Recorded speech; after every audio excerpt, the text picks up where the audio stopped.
Welcome to Starship TV. Have you considered the theory of Atlantis? Today we look at Ignatius Donnelly's book, Atlantis, the Antediluvian World, written in 1882.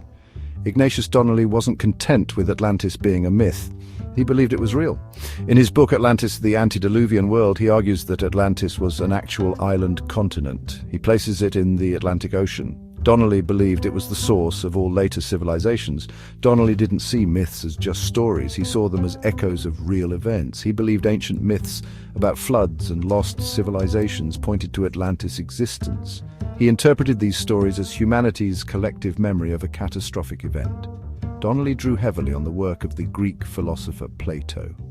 Plato described Atlantis in his dialogues Timaeus and Critias.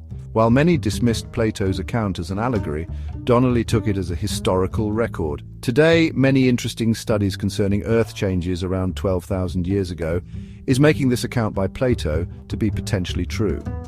His information came from Egyptian sources, and Ignatius Donnelly used Plato's descriptions of Atlantis' geography, culture, and eventual destruction as a foundation for his theories.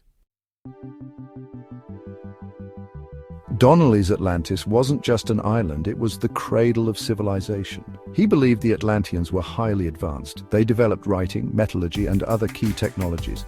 Donnelly argued that when Atlantis sank, its survivors spread across the globe. These survivors carried their knowledge and culture to other parts of the world.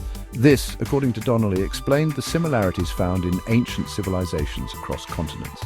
He pointed to common architectural styles, religious practices, and myths as evidence of this shared Atlantean heritage. Donnelly's views reflect the concept of hyperdiffusionism. This theory suggests that all cultures originated from one single culture. Donnelly believed Atlantis was this single source. He used hyperdiffusionism to explain the similarities between Egyptian and Mayan pyramids. He also saw connections between ancient Greek mythology and South American legends. Donnelly was fascinated by the parallels between different cultures. He saw these similarities as more than just coincidence. He believed they pointed to a common origin, a connection to the lost civilization of Atlantis. He pointed to linguistic similarities between ancient languages, suggesting a common root language spoken by the Atlanteans. Donnelly also drew upon the widespread existence of flood myths around the world. He interpreted these as cultural memories of the catastrophic flood that destroyed Atlantis. He argued that the consistency of these flood narratives, despite geographical distance, supported his theory of a shared global experience. While Donnelly's interpretations were often speculative, he presented a compelling case for the existence of Atlantis. He wove together mythology, linguistics, and cultural comparisons to create a narrative that captured the imaginations of readers. Today, Donnelly's theories are largely dismissed by mainstream archaeology and history. There's no scientific evidence to support the existence of Atlantis as he described it. However, his work continues to fascinate and inspire.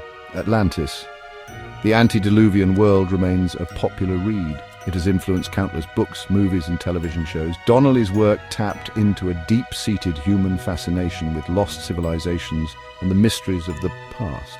His conclusions have stood the test of time, as many observant people today are re-evaluating this theory using the latest in Earth data.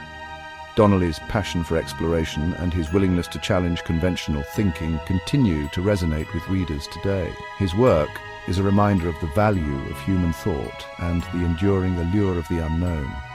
Be sure to like and subscribe. Also, leave your opinion or knowledge on this topic in the comment section. Thank you. You're watching Starship TV.